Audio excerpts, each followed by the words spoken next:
We are on the Rocky Mountain front. We're kind of the southern end of the Rocky Mountain front, and it's can be a pretty harsh landscape, but it's a very beautiful landscape. And so we are lucky in that this area still has everything that it had when Lewis and Clark came through.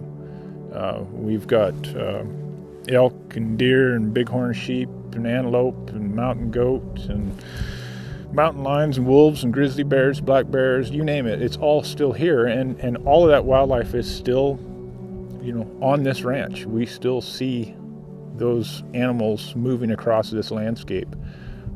So it kind of makes it a little enchanting, because we have bison on this landscape now too. And for us, it's kind of our own little Yellowstone right here. So bison have a bit of a reputation. Nothing new for anybody here, but they do have a reputation for being hard on fences and hard to control and hard to keep in. And so that was a real concern for us when we started this, because we looked at this landscape and we looked at it as, we planned on probably putting cattle on this place. And the cattle market wasn't real strong, and we thought, is that the right choice for us? We don't have a great hay base, et cetera, et cetera. Bison seemed to be a good fit for the ruggedness of our landscape, the harshness of the weather, and for the limited amounts of feed that we could grow on this particular ranch, and the difficulty of getting around on it. So we thought, let's try bison. Let's go out on a limb and see if this works. We also have a bit of a responsibility to the landscape to not lock wildlife in or out. Of course, bison have a reputation, like I was saying before. So what we're trying to do is find this fine line where our bison are staying where we want them to be, but we're allowing our wildlife to work through the ranch. Our boundary fence of the ranch is really no different than any cattle ranch boundary fence. It's 4 strands of barbed wire. I think we're at 48 inches. We put a bottom smooth wire. It's like 22 inches off the ground so that wildlife can move underneath of it real easy. We do 1 electric wire at 36 inches on the inside, the buffalo side of things. Now, knowing that we had to deal with wildlife and we have to deal with buffalo, when I stocked the ranch, I bought young animals that were bred. And we put those younger animals on this place, and we introduced them to electric fence immediately. We put them in our smallest pasture.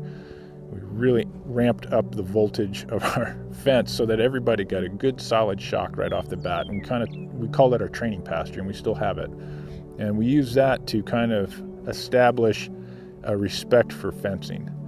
And then we worked outward from there. As the herd and the fencing grew, everything could expand. So our older cows have a real respect for that fence.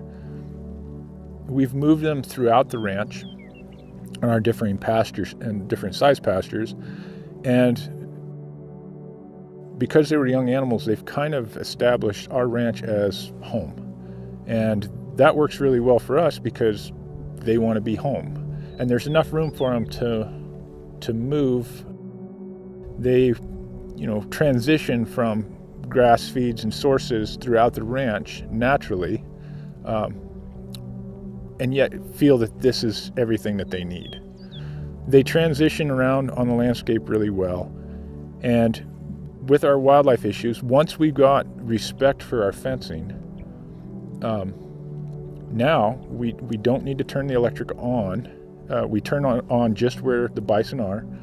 And this allows everything to move around that field, and even, truthfully, in and out of that field.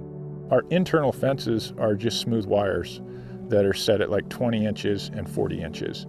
And I've seen elk herds go bounding right through it. One of our goals in the ranch is to work with wildlife and not against them. And so I think we've done a good job of it.